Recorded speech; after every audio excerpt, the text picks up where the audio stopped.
Hello and welcome to Think Watercolour.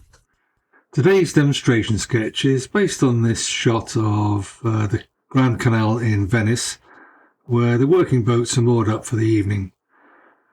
I want to show how you can create depth in your sketches by keeping the background details loose and vague, and by using muted colours to push them back in the painting. I've sketched the image loosely on this sheet of 300-gram Saunders Waterford rough paper, and I'm working with my board flat. I'm starting by wetting the buildings on the other side of the canal with some clean water with a flat brush, and then with some very weak mixtures of, this is alizarin crimson and Naples yellow, just dropping in some very weak colour in various areas along the coast on the other side of the canal, just to indicate different colours of the buildings. Break it up. This is some warm red as well. All wet in wet, very loose, very light. This is going to dry much lighter. Just dropping in a little bit of grey to suggest some gaps between buildings. I don't want any detail on that far bank. I want it to be very, very muted. I've mixed up some grey just to drop in wet along the base of the buildings, just to indicate that there's a lot of things going on there. There's landing stages and all sorts, but I'm not going to put any details. This is a mixture of cobalt teal and some sap green, just to create this very light watery green base colour, the initial wash for the canal itself. I think it all blend wet in wet at the top. I'm just lifting out some of the paint where the poles are going to be, just to allow myself to see where they are. I've let that dry, and I'm just dropping in some suggestion of some windows and openings on that far bank. I'm keeping it very, very loose. It's just a quick sketch, this, for a demonstration, so I'm not going to take a lot of care with this. Just the idea is to indicate that there are some windows and doorways and structure to the buildings on the other side of the canal bank. I'm going to speed through this part of the video just to save time, and you really don't want to see me painting all those odd little bits of detail. They're not the most important part of the painting. For the awning on the boat nearest to us, I've mixed up some ultramarine and a touch of lavender.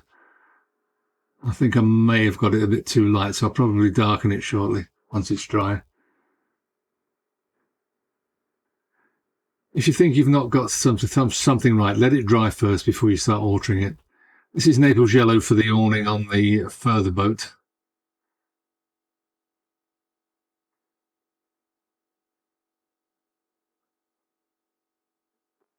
Adding a little bit more dark to that other side of the canal, and then blending it down with some clean water.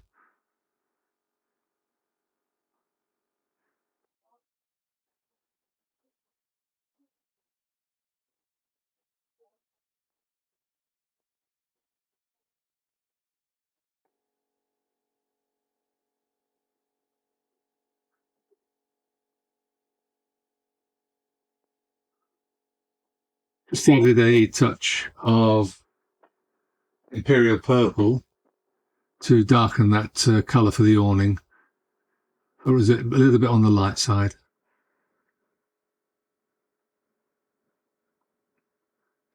This is just the grey for the side of the second boat behind. Just using a rigger with some neutral tint, just to paint in some poles and some of the stakes that are stuck into the canal base on the other side, where there are more boats, etc. Just add a little bit more imperial purple to that awning colour to paint in the shadows. Keeping it fairly simple. I'm not slavishly copying the reference photo, I just use it as a guide.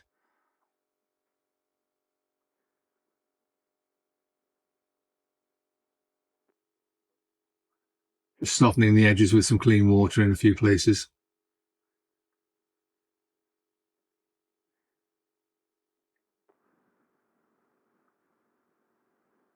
This is a bluey grey for the shadow on the hull of the boat nearest to us. It's a white hull, but there's quite a bit of shadow at the front end of the boat, and then it fades off nearer to us. Just adding a little bit of shadow at the base of the boat. Helps to create the three-dimensionality of the boat.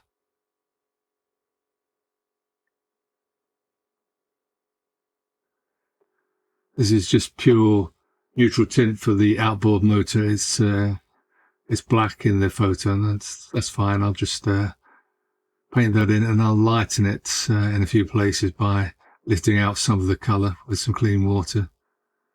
Just give it some shape.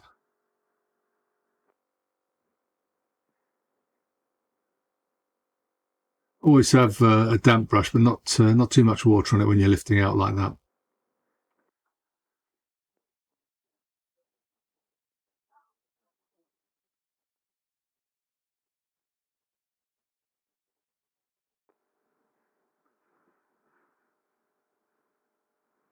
And as I start to put in some of these darks, the painting starts to take some shape and stops being quite as ugly as it was maybe a few minutes ago.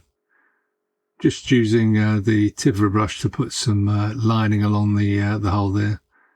For these stakes, I'm using the base of Naples yellow, and then dropping in some while they're still wet. I'm going to drop in some burnt sienna.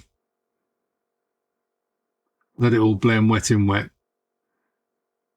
leaving the left side of these stakes a little bit lighter.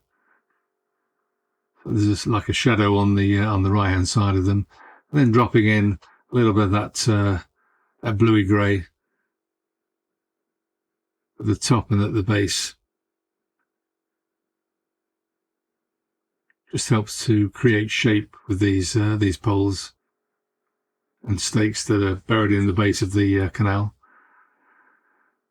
You see these all along the banks of the larger canals in Venice, where boats are moored up like this.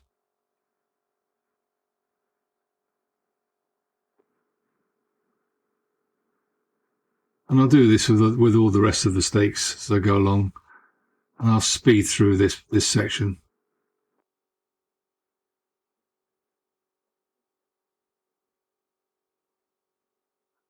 Again, they're all done with Naples yellow to start with, then some burnt sienna, and then dropping in some of the bluey grey at the top and base and down the side for a bit of shadow.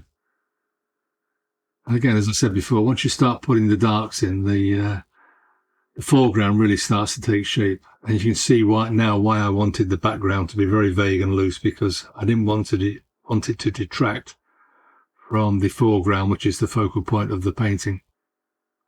I've mixed up quite a large amount of cobalt teal, sap green, and a touch of ultramarine for the ripples in the canal. I'm starting at the far side and just indicating them very loosely. I'm using a detail brush here, which has got a nice point on it, but it's also got a body that holds a lot of water, so you can paint quite dark colours with it quite easily. I often use this brush for painting leaves when I'm painting trees, but it's really good for this as well because it's got a nice springy tip. And as I get closer to the foreground, the size of the ripples become larger and further apart. Those in the middle and towards the other side of the canal are closer together and less distinct. And then just putting the reflection of the stakes. The trick with doing these ripples is not to go over the top. You've got to have a little bit of self-control, because the underpainting needs to show through quite a bit, and these ripples are really the part of the focal point of the painting.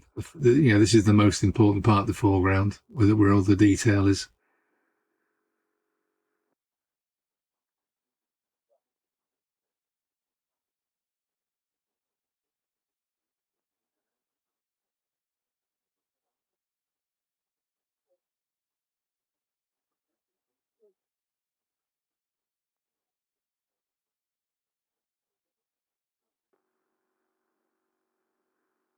And while the ripples are still wet, I can drop in some extra colour if I've got them a little bit too light.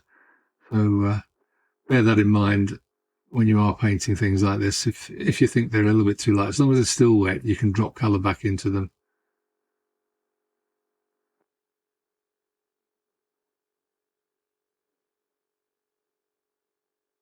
If in doubt, let it dry and then go over it once it's dry.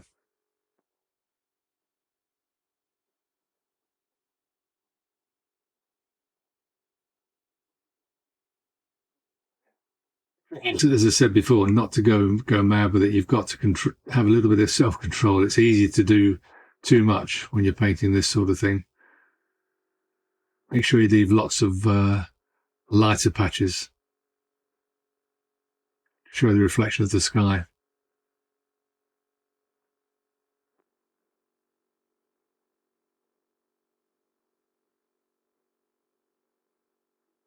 And the other thing to remember is when you are mixing up a colour like this, try and make sure that you've mixed enough for your requirements. I've just about mixed enough here.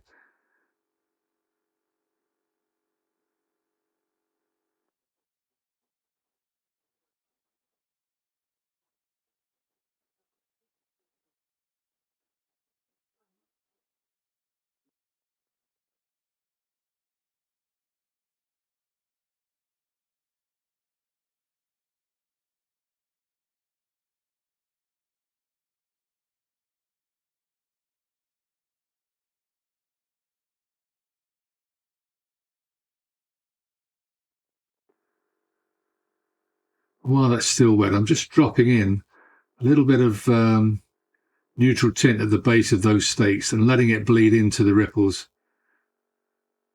It stops them looking like they've been stuck on. It sort of anchors them, if you pardon the pun, anchors them to the water.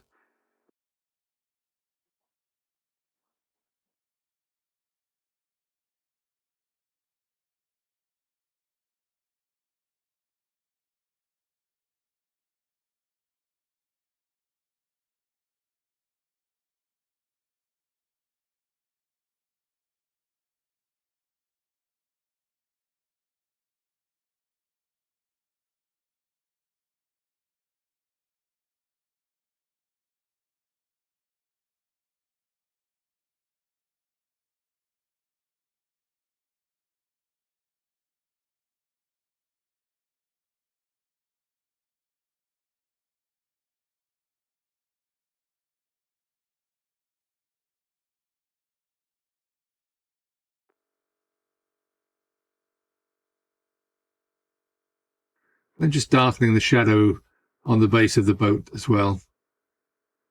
Again, it anchors it onto the water.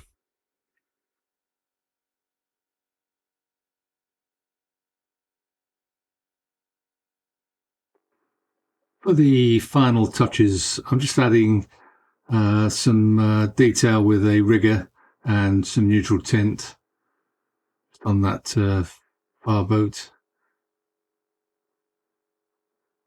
These final details that bring the painting together. Same with the boat near to us, and just putting the ropes in where it's moored on that stake.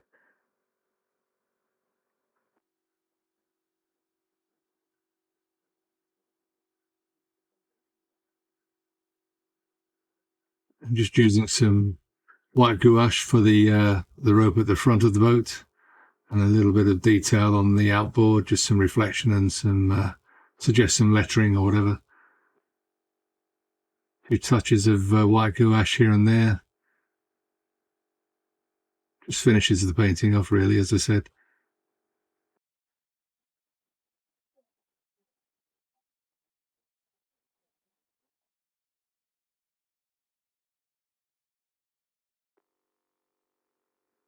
Just smudging the paint with my finger. It's an extra brush.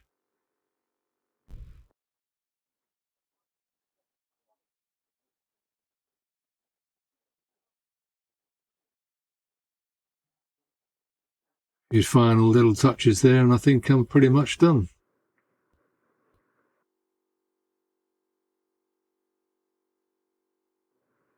Thank you so much for watching.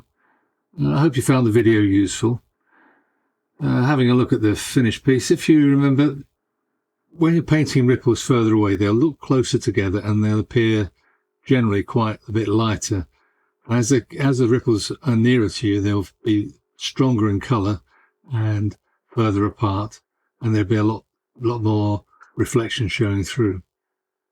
Again, it varies from subject to subject, but that's the basic tenet. Again, looking at the background, knocking it back and keeping it very vague and very light pushes it right back into the painting so that it doesn't dominate.